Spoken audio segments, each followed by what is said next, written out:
Welcome to English Stories Official.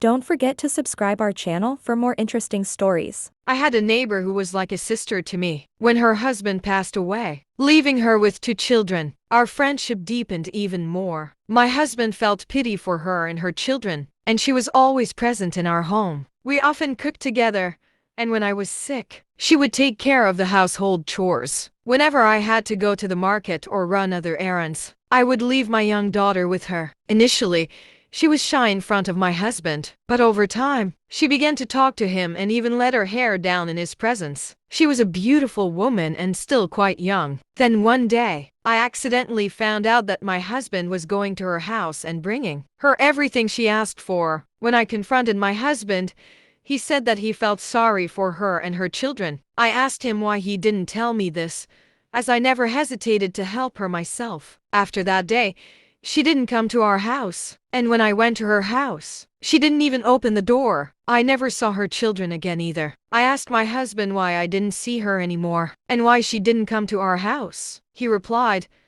"I told her not to come to our house." I asked him why, and he said, "Because I'm going to marry her." He told me that if I agreed, he would marry her and keep me as well. If I didn't agree, he would divorce me, throw me and the children out of the house, and marry her anyway. I agreed on the condition that she stays in her house and I stay in mine. He married her and began visiting her house daily, neglecting me. A while later, he divorced me, threw me and the children out of the house, and she moved into that house. She rented out her own house to save money and spend on her children, while my husband continued to support her and her children, forgetting his own. I started living with my parents, and my eldest son, who was 18 at the time, joined the army. I sold all my jewelry and rented a house because I wasn't comfortable staying at my parents' home. I started working from home, sewing clothes and making sweets to sell. Over time, my children grew up, and I arranged my daughter's marriage. Her father did not attend the wedding. My brother took a power of attorney from him so that we could perform her marriage contract, and her uncle, my brother, acted as her guardian. My younger daughter was very successful in her studies